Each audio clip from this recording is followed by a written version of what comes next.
টি-20 ও one day দুই ফরম্যাটে পাকিস্তানের ব্যাটিং ভরসা হিসাবে পরিচিত ছিলেন বাবর আজম ও মোহাম্মদ রেজওয়ান, কিন্তু গত 8 মাস ধরে জাতীয় টি-20 দলে জায়গা নেই তাদের।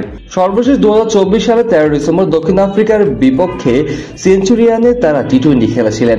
এরপর থেকে ব্যাটে রান না থাকায় এবং স্ট্রাইক রেট নিয়ে প্রশ্ন ওঠায় বাদ পড়েছেন এই দুই অভিজ্ঞ ব্যাটসম্যান। ওয়ানডেতে পরিস্থিতির উন্নতি হয়নি। সম্প্রতি ওয়েস্ট ইন্ডিজের বিপক্ষে ওয়ানডে সিরিজে ইতিহাসের প্রথমবার 34 বছর পর হেরেছে ক্যারিবীয়দের কাছে। সেই সিরিজেও ব্যর্থ ছিলেন বাবর আজম ও মোহাম্মদ রেজওয়ান। ধারাবাহিক ব্যর্থতা ও দায়িত্বহীন ব্যাটিংয়ে হতাশ হয়েছেন পাকিস্তানের ক্রিকেট বিশ্লেষক এবং সাবেক ক্রিকেটাররাও।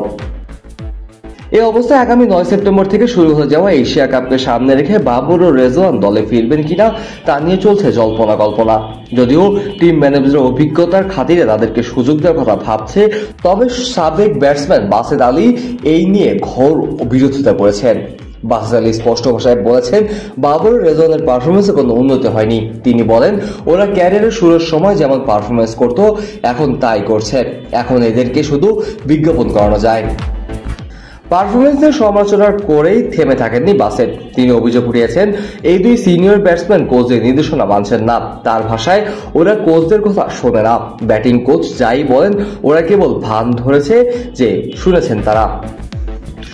বাসেত আলীর মতে, বাবর ও রেজওয়ানকে অনুপ্রাণিত করার জন্য এখন আর এমন কেউ নেই যাকে তারা শ্রদ্ধা করে কথা শুনবে। তিনি বলেন, ওদের এমন কাউকে দরকার যারা ওদের ঘুম থেকে জাগিয়ে দিবে, যেমন ইনজামাম ইউসুফ বা ইউনুস খান যা করতেন।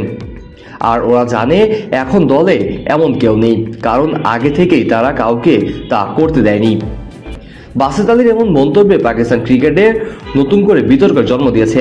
এমন অনেকেই আছেন অভিজ্ঞতার পাশাপাশি সাম্প্রতিক পারফরমেন্স ও শৃঙ্খলার দিক দিয়ে বিবেচনায় রেখে এশিয়া কাপ দল গঠন করা উচিত। এখন দেখার বিষয় বাবর আজম ও রেজওয়ান দলে ফেরেন কিনা, নাকি দলের বাইরে থেকেই তাদের আবার প্রমাণ করতে হবে নিজেদের যোগ্যতা। Kazi Mohammad Arafat, on field.